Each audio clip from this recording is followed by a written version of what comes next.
All of my friends are dead, leave them in the cold, put them in the tundra. I go Ray Charles, how can I see her? I make her fumble. I was just a Texas with Aaliyah, pussy a jungle. They wanted to drop us for y'all sick, but I told them I'm coming normal. When you play this shit with a white touch, a nigga like you in a formal. You gotta get high like this. You gotta get high like me. You gotta get high like this. You gotta get high like me. You gotta get high like this. You gotta get high like me.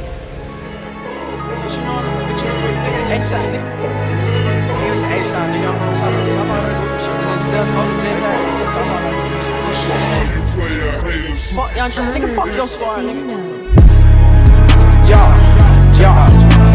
Popping these pills on my coat. I'm out the road, feel like I'm Batman.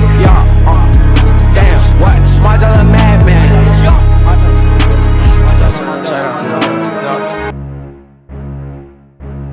Dropping my rollie, dropping my patty. This an AP and a hand automatic. Dipping that white in the kitchen, Bob Saget. Sipping it slowly, the whip it a little faster. I got the swag on fashionable bastard. Rock out my chin and tight like a Mick Jagger. You think you fly, but your swagger track matters. They want my sauce because I'm a chick mad. I don't work in my hat and I'm pull out a rabbit. Room in the letters, I'm trying.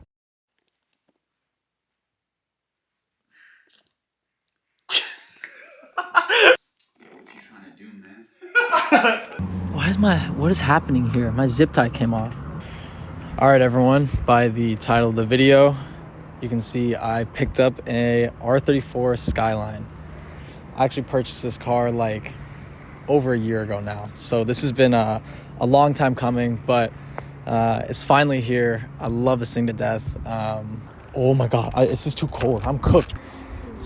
Leave him in the cold, put him in the tundra. Okay. All right, so let me show you around this thing. This is a 1994 r34 Skyline. It is not a GTR, guys. I cannot afford a GTR. It's a GTT, so it's a factory manual turbo. Originally, this car was white. This thing came from the auction house with this full kit on it. This is an Urus kit. Rear bumper, side skirts, this front bumper too. And this kit is basically why this thing looks like a GTR. Everybody thinks it's a GTR because this Urus kit is basically GTR style aero. So I got the car blue, came with the kit, had different wheels on it. I'll pop a picture of the wheels it had. It had some SSRs. So I got these Work T5R 2 pieces, full custom spec. I spec'd them out myself. I'm pretty proud with how the spec turned out for like actually just making up the offset, so not bad. The car came with 86,000 kilometers, which I don't know the translation off the top of my head, but it's pretty low miles, honestly, for these, as far as these things go. It came with a stock GTT wing. I got this wing on eBay. It is a GTR style rep with Superior Garage Creative risers, carbon risers. I think I may have butchered that name. And then I got these taillights too. They're like aftermarket halos because they look more, I don't know, they look cooler. Ooh, these are actually stock GTT brakes. They're some Brembos, kind of cool. All right, so in addition to the Stolen Bride, I got myself a Nardi steering wheel. Very, very nice. Ooh. So one of the coolest things about this car is it is just so nice all around. A lot of these old JDM cars, you guys know, plastic is falling off, like headliner will be sagging. Like this thing came completely mint, like all this interior plastic. This feels great. All these buttons work, radio works, like the AC works, all the lights work, horn works, all the gauges work. It's like,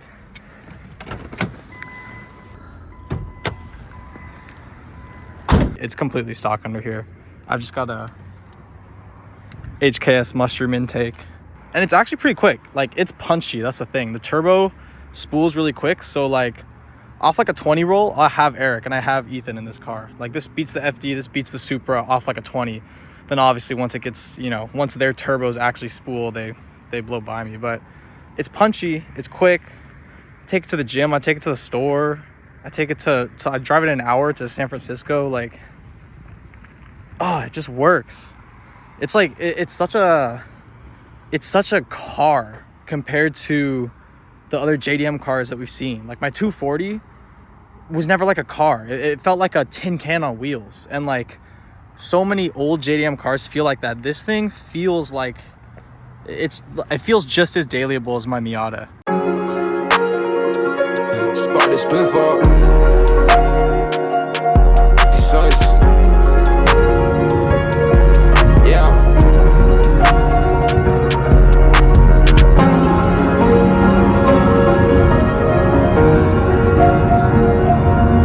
How my soul when you love? Gotta act right or get love. Get lost up in your beauty. Wanna be stuck in your story.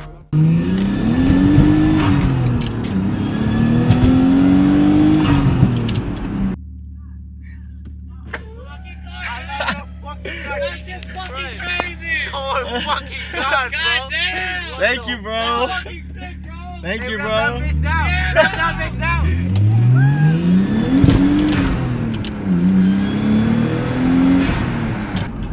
Yeah, it goes without saying, this thing gets a lot of attention. I started shopping for this car, I want to say it was 4 or 5 months before R34s became legal in the States.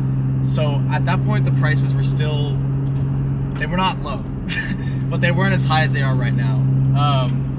So essentially what I did is I went with Connor from Magic Motorsports. And Connor is a small team, but this dude knows his stuff when it comes to importing. So basically what Connor did is he looked at all the auctions for me. I told him I wanted a manual turbo R34 coupe. And he went and he scoured the auctions every single week. Not just auctions actually, dealerships too. But he went and scoured all the listings for 34s and he would send them to me. And if I liked them, we would bid on them. And like I mentioned earlier in this video, I bid on 8 different cars before I walked away with this one. So the upside of importing is that when you're buying a car from Japan, even though there's bad examples, if you get them inspected and you get the right car, you can get some clean cars from auction because people over there don't drive as much as we do in America. Generally, they take better care of their cars. And so, I mean, this thing's a 98 and it's immaculate. It has less miles than my 2019 Miata. Another upside is the price. This same car in the States is probably $20,000 more than what I bought it for. So yeah, that's a big benefit of importing. So the only downside of importing is going to be the time, right? So getting a car from an auction yard in Tokyo to your front doorstep in the United States takes a lot of time and a lot of work. I mean, you got to get the car towed from the auction house to storage, from storage to the port, from the port to the ship to the US port. You got to get a broker to get it out of the US port.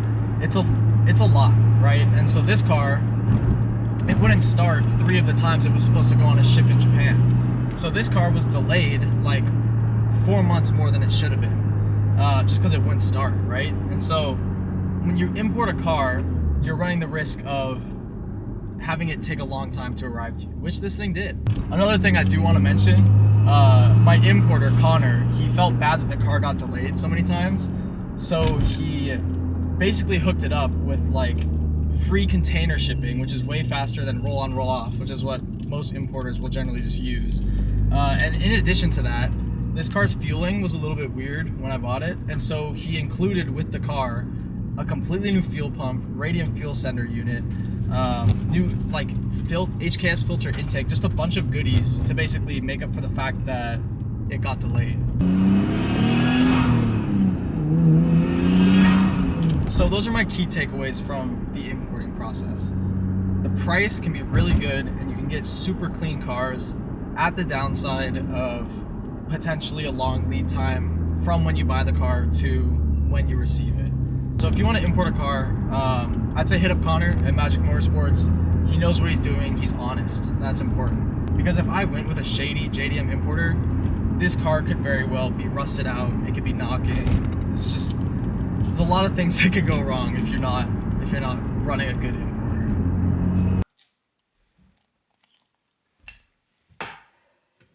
You sure it's not? What the?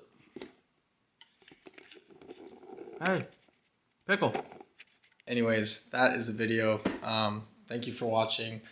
I truly cannot promise any uploads because it might be another year before I upload another video. But yeah, if you want to keep up with me, active on Instagram. I am starting a new clothing brand soon.